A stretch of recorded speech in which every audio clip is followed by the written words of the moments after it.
দর্শক সবাইকে স্বাগত জানাচ্ছি আমাদের ক্রিক ফ্রেঞ্জি নিয়মিত আয়োজনে। আপনারা হয়তো ইতিমধ্যে জেনে গেছেন যে বাংলাদেশের মোট 12 জন ক্রিকেটার এবার আইপিএলের যে মেগা অকশন হবে বা নিলাম হবে সেটাতে চূড়ান্ত তালিকায় জায়গা পেয়েছে। যদিও প্রথমে 13 জন নাম দিয়েছিল, সেখান থেকে পেসার শহীদুল ইসলাম তিনি বাদ পড়েছেন, আর বাকি যে 12 জন তাদের জায়গা হয়েছে এই লিস্টে বা শর্ট লিস্ট যেটাকে বলা হয়। কারণ এখানে নিবন্ধন করা হয়েছিল প্রায় 1500 প্লাস ক্রিকেটার, সেখান থেকে 574 জন শর্ট লিস্টেড হয়েছে, সেখানে বাংলাদেশের 12 জন। এইটা কিন্তু খুব বড় একটা খবর। কেন বড় খবর? কারণ হচ্ছে আপনি যদি খেয়াল করে দেখেন লাস্ট কয়েকটা মৌসুমে আপনি বাংলাদেশের ক্রিকেটাররা আইপিএলের নাম দেবে, আপনি এমন ক্রিকেটারই হয়তো 2-3 জনের বেশি আপনি খুঁজে পেতেন না। কিন্তু এখন একটা সময় এসে আপনি 12 জন ক্রিকেটার শর্ট লিস্টেড হচ্ছে, এটা কিন্তু খুব ভালো জিনিস।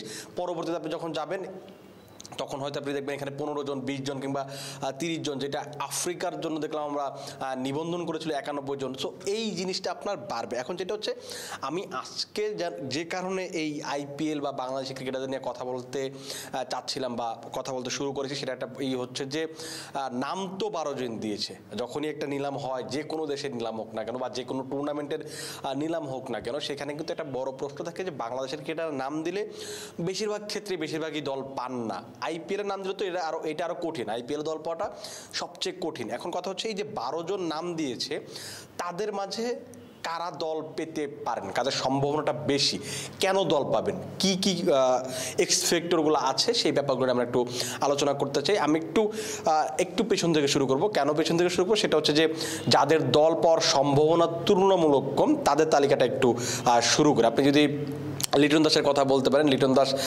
একটা মৌসুম খেলেছেন কলকাতা নাইট রাইডার্সের হয়ে, কিন্তু তিনি যেবার সুযোগ পেয়েছিলেন সেখানে তিনি তার সুযোগটা কাজে লাগাতে পারেননি। সেই কারণে কিন্তু সেই টুর্নামেন্টের পরে গত মৌসুমে তিনি হয়তো খুব সম্ভবত নাম দেননি এবং তার দল পাওয়ার সম্ভাবনা খুবই কম। বিশেষ করে এই মুহূর্তে তার যে পারফরমেন্স, লাস্ট ভারত সিরিজে একটা ভালো ইনিংস খেলেছিলেন, কিন্তু দিন শেষে যে আপনি ধারাবাহিক পারফরমেন্স দরকার সেই পারফরমেন্সটা কিন্তু নেই। আপনি যদি খেয়াল করে দেখেন রহমানুল্লাহ গুরবাজ, তিনি কিন্তু কলকাতাতে লাস্ট 2টো মৌসুম খেলেছেন, তাকে তার আগের মৌসুমে রিটার্ন করা হয়েছিল, এবার হয়তো ছেড়ে দেওয়া হয়েছে, কিন্তু এবারও তিনি দল পাওয়ার সম্ভাবনা অনেক বেশি। কারণ হচ্ছে তিনি ঘরোয়া ক্রিকেট বলুন বা আন্তর্জাতিক ক্রিকেট বলুন বা ফ্র্যাঞ্চাইজি লিগগুলো বলুন, সেখানে তিনি পারফর্ম করেন। লিটন দাস যেখানে সেখানে ব্যর্থ, এই কারণে তার দল পাওয়ার সম্ভাবনাটা একটু তুলনামূলক কম। আপনি আরেকজনের কথা বলতে পারেন যে অফ স্পিনার শেখ মাহিদি হাসান, তিনি দল পাবেন না বলা যায়, মানে আপনি ধরে নিতে পারেন যে তিনি দল পাবেন না, কারণ তিনি যে ধরনের স্পিনটা করেন, হ্যাঁ অবশ্যই আপনি বাংলাদেশের প্রেক্ষাপট যাবে চিন্তা করেন যে এই ধরনের স্পিন অনেক কার্যকরী, কিন্তু আইপিএলে যখন আপনি ক্রিকেটারকে দলে নেবেন তারা আসলে অনেক কিছু, শুধু আপনি ভালো বোলিং করতে পারলে আপনাকে দল নেবে ব্যাপারটা এরকম না, আর অনেক এক্স ফ্যাক্টর ব্যাপারগুলো থাকে, সেগুলোর কারণে হয়তো তার সম্ভাবনাটা তুলনামূলক কম। আপনি যদি আরও তুলনামূলক করেন তালিকা দেখেন, আপনি সেখানে হাসান মাহমুদের নাম বলতে পারেন। হ্যাঁ আপনি বলতে পারেন যে ভারতের বিপক্ষে টেস্টে তো খুব ভালো বোলিং করেছে, কিন্তু তারপরে মনে হয় যে টি-20 আর ভারতের বিপক্ষে টেস্টে ভালো করা আইপিএলে ভালো করার মধ্যে একটা তফাৎ আছে। আর তিনি যদি জাতীয় দলের টি-20তে এত নিয়মিত মুখ না বা ওইভাবে সুযোগ হয়নি, তো সেই কারণে আপনি হয়তো তাকে বিবেচনা করবেন না। রিশাদ হোসেন, তার একটা বড় সম্ভাবনা ছিল।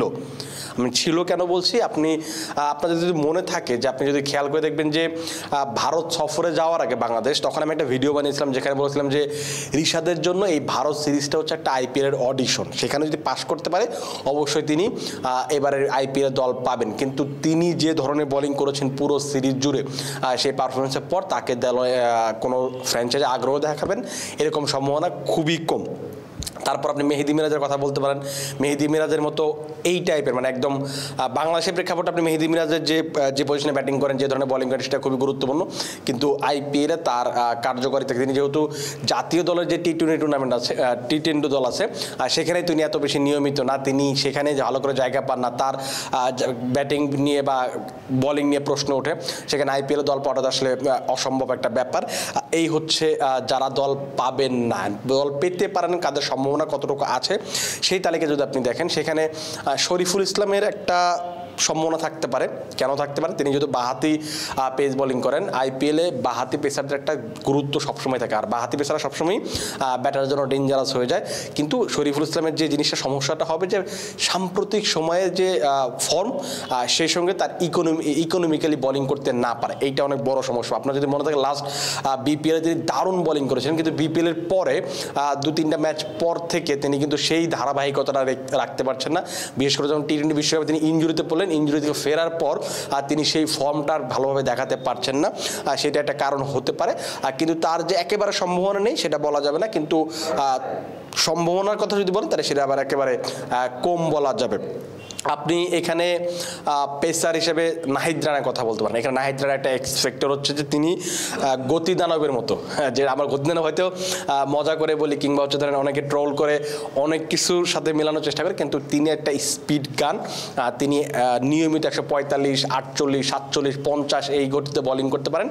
আর আইপিএল একটা বড় ব্যাপার হচ্ছে যে গতি বোলিং যারা করতে পারেন, গতিতে মানে বেশি গতি যারা বোলিং করতে পারেন তাদের একটা চাহিদা থাকে। আপনি মারকুটের কথা বলেন, জফর আর্চারের কথা বলেন, কিংবা ভারতের মায়াঙ্ক যাদব, তাদেরকে কিন্তু অনেক বেশি রিকগনাইজ করা হয়। সো নাহিদ রানার যেহেতু পেসটা আছে, নাহিদ রানা যেহেতু ভারতের বিপক্ষেও যে টেস্ট সিরিজগুলো যেখানে তিনি খেলেছেন সেখানেও এত বেশি খারাপ করেননি, উইকেট হয়তো পাননি, কিন্তু কথা হচ্ছে যে বোলিংটা ভালো করেছিলেন। লাস্ট আফগানিস্তানের বিপক্ষে তিনি যে ওয়ানডেটা অভিষেক করেছেন সেখানে তিনি ভালো বোলিং করেছেন, সেখানে তার বলের গতি কিংবা বলের কন্ট্রোলিং সব কিছু কিন্তু খুব সুন্দর ছিল।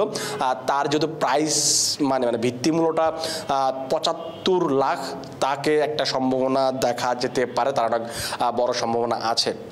আপনি যদি তার চেয়ে একটু বেশি সম্ভাবনা দেন সেটা হচ্ছে তাসকিন আহমেদ, তিনি দল পাওয়ার সম্ভাবনাটা অনেক বেশি। কারণ আপনাদের হয়তো মনে থাকবে যে আমরা সপ্তাহখানেক আগে বা 10 দিন আগে আপনাদেরটা আমরা জানিয়েছিলাম যে বাংলাদেশের পেসারদের নিয়ে এবারে আইপিএল ফ্র্যাঞ্চাইজির একটু খোঁজ খবর নিচ্ছে, তাদের এজেন্টের সঙ্গে যোগাযোগ করছে যে তারা কতদিন অ্যাভেলেবেল থাকবে, সেই ক্ষেত্রে তাদেরকে নিলে আবার ছেড়ে দিতে হবে কিনা, এরকম ব্যাপারগুলো তারা কনফিউশনগুলো দূর করার চেষ্টা করছে। যতটুকু জানা গেছে যে খুব সম্ভবত কলকাতা ফ্র্যাঞ্চাইজি হয়তো তাসকিন এজেন্টের সঙ্গে কিংবা হচ্ছে বাকি যে এজেন্টগুলো আছে মানে ক্রিকেটারদের যে এজেন্টটা থাকে তাদের কাছে খোঁজ নিয়েছে বলে যতটুকু ধারণা করা যাচ্ছে। আর যে জিনিসটা হবে যে কলকাতা যেহেতু প্রতি বছরই বা প্রতি বছর না বলি 1-2 মৌসুম পর পরে কিন্তু চেষ্টা করে বাংলাদেশের কোনো ক্রিকেটারকে রাখার জন্য। সাকিব খেলেছেন, লিটন দাস খেলেছেন, এর আগে মাশরাফি বিন মুর্তজা খেলেছেন কলকাতার হয়ে। তো এই যে বাংলাদেশের ক্রিকেটারদের প্রতি তার একটা সবসময় সফট কর্নার থাকে। তাসকিনের একটা 1 কোটি প্রাইজ ভিত্তিমূল্য, তাকে হয়তো ধরনের একটা সম্ভাবনা থাকতে পারে। আমি কলকাতার কথা বলছি না, কিন্তু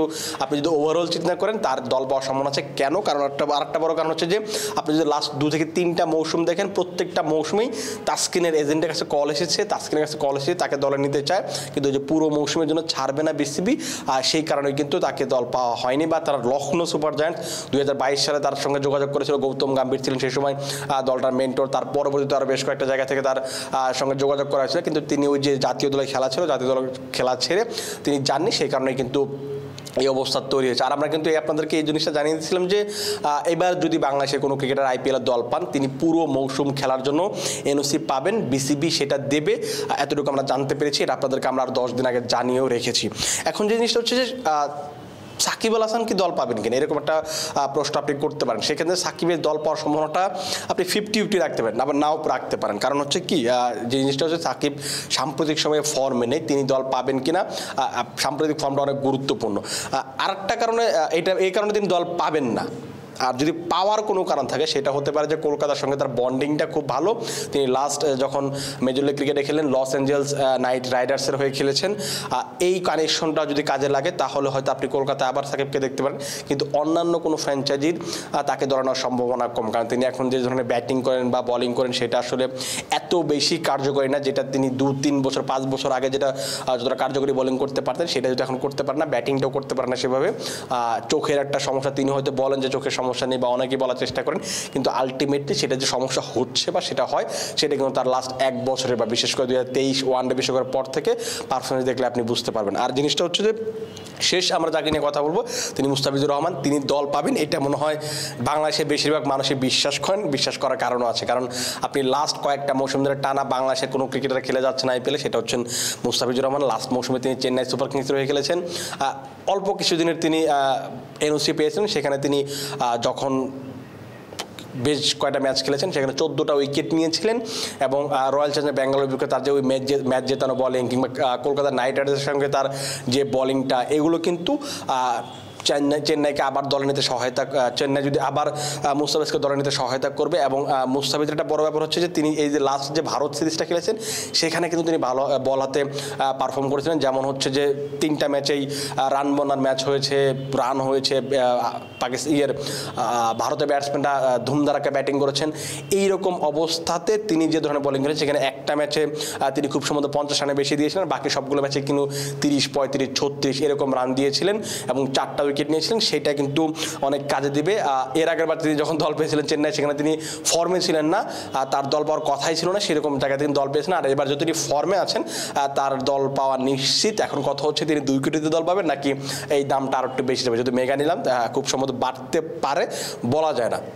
এই হচ্ছে আমার কাছে আইপিএলে যারা ক্রিকেটার নাম দিয়েছেন, বাংলাদেশের ক্রিকেটার নাম দিয়েছেন, তাদের নিয়ে আমার মতামত। আমার ধারণা যে এইবার আইপিএলে বাংলাদেশের অন্তত 3 জন ক্রিকেটার দল পাবেন।